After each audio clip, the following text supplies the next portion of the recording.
오늘 새벽에 만나는 하나님 오신 여러분들 환영합니다. 같이 기도하겠습니다. 하나님 감사합니다. 지난밤에 정말 잘 자고 이 아침을 하나님의 말씀 앞에 섭니다. 하나님이 우리를 불러주셨을 때에는 또 하나님의 계획이 있고 우리를 향한 하나님의 사랑이 있기에 저희가 이 자리에서 하나님의 말씀을 대합니다. 겸손하게 해주시고 그러나 우리 안에 간절한 마음도 있고 하나님을 향한 열망도 있기 때문에 하나님의 말씀이 우리에게 온전히 전달되기를 간절히 원합니다. 가감없이 듣고 싶은 말씀 또 듣기 싫은 말씀 아니라 주시는 말씀을 우리 마음의 감동으로 받고 아멘으로 받고 하나님 앞에 우리가 순종하며 오늘 하루를 살아갈 수 있게 하여 주옵소서. 예수님의 이름으로 기도합니다. 아멘. 오늘부터는 우리가 아모스서를 보려고 합니다. 구약에 있는 아모스 선지자에 대한 아모스서를 보려고 합니다. 개역개정판으로 우리가 아모스서를 보려고 합니다. 개역개정으로는 1274페이지 정도 될 겁니다.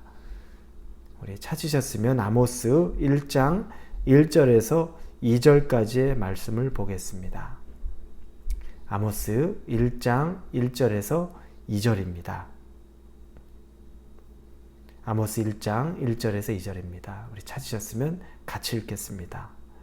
유다 왕 우시아의 시대 곧 이스라엘 왕 요아스의 아들 여로보암의 시대에 지진 전 2년에 두고와 목자 중 아모스가 이스라엘에 대하여 이상으로 받은 말씀이라.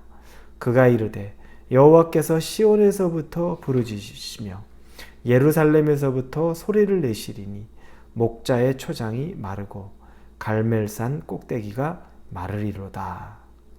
아멘.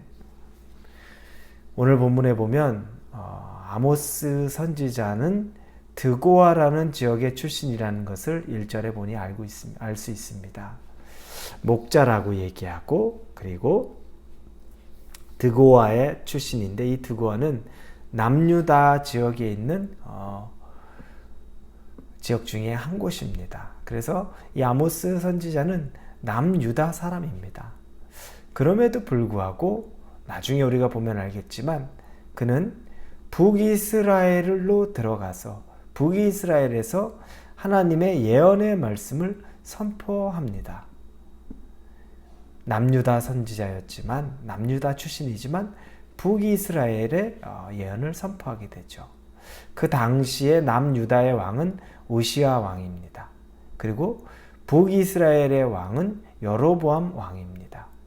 여기서 여로보암 왕은 북이스라엘의 초대 왕인 여로보암이 아니라 우리가 이른바 여로보암 2세라고 말하는 한참 후에 나오는 동일한 이름을 가진 여로보암 왕입니다.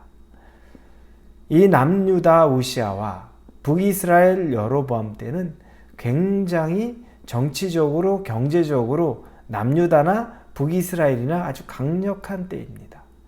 그래서 학자들은 그 시대를 다윗 왕 이후에 가장 강력했던 남유다와 북이스라엘 정도로 여겨봅니다.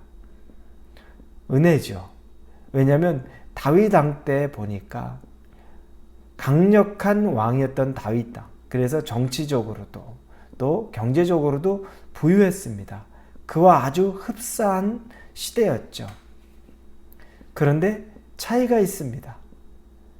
이 다윗 왕 때에는 다윗 왕이 하나님 앞에 온전히 서 있었던 왕입니다. 즉 하나님을 경외하던 왕입니다.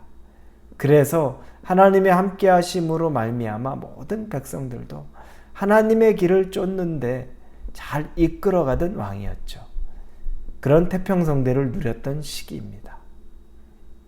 이 우시아와 여로보암 2세의 왕 때 남유다와 북이스라엘 다윗처럼 정치적으로 경제적으로 아주 번성했는데 차이점은 그들은 세상의 풍조를 쫓았습니다. 세상의 풍조는 어떻습니까? 경제적으로 조금 부유하고 정치적으로 좀 힘이 있으면 금방 사람들이 교만해지죠.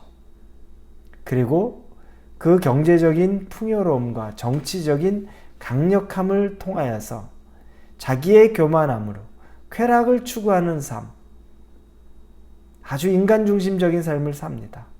요즘 시대도 많이 그렇죠. 부유한 나라들, 부족함 없는 나라들 보면 굳이 하나님 없이 살 수 있는 마음으로 종교에 무관심하고 신을 찾는 것에 기본적으로 무관심합니다.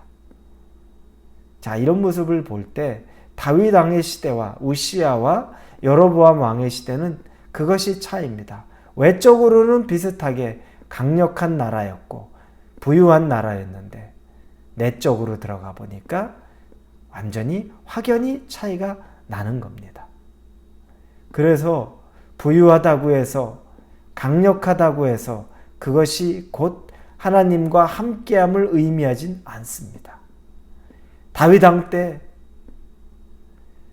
무엇인가 잘못된 것을 선포하는 선지자 예언자가 등장하지 않았죠. 나단 선지자 같은 사람이 있었지만 다윗 왕과 함께 그 나라를 아름답게 이끌고 가던 선지자였습니다.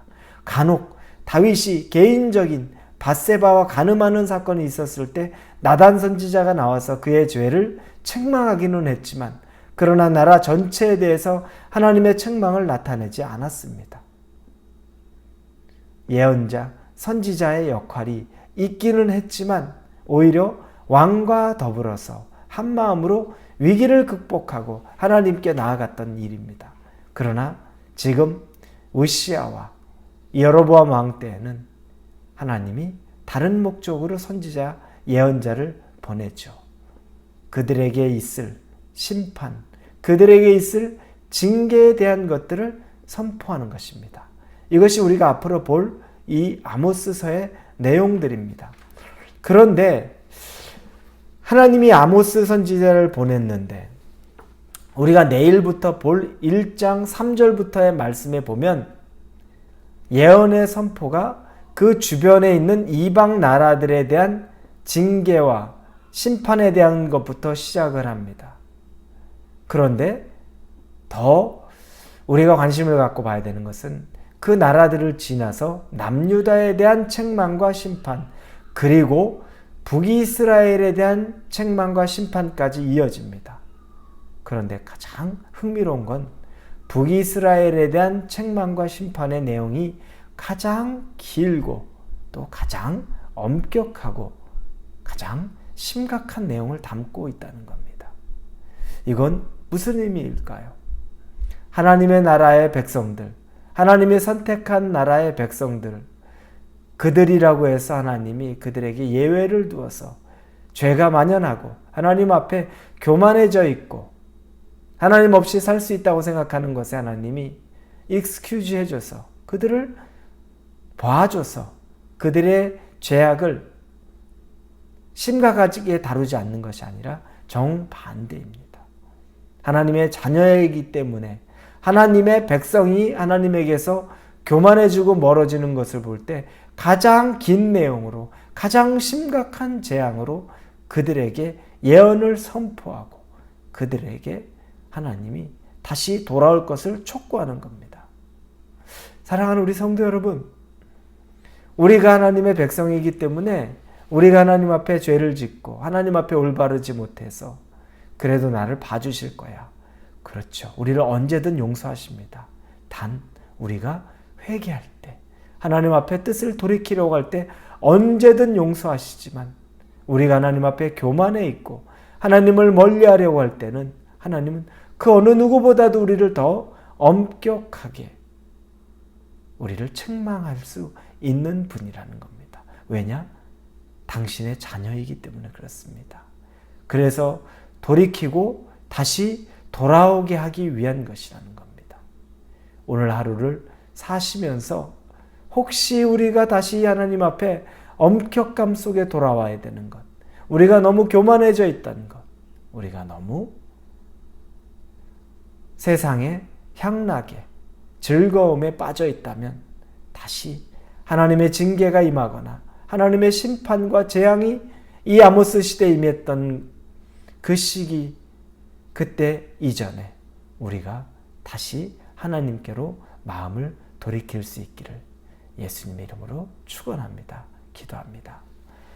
하나님, 자녀이기 때문에 하나님께서 더 엄격함을 우리에게 보여주시는 것, 말씀을 통해 우리가 보게 됩니다. 자기 백성이 아니면 그냥 버리셨을 텐데 자기 백성이기 때문에 하나님께서 이렇게 하시기 때문에 우리가 오늘 하루를 살아가면서 더 겸손해지고 다시 뜻을 돌이켜서 하나님 앞에 서게 하여 주시옵소서. 예수님의 이름으로 기도합니다. 아멘.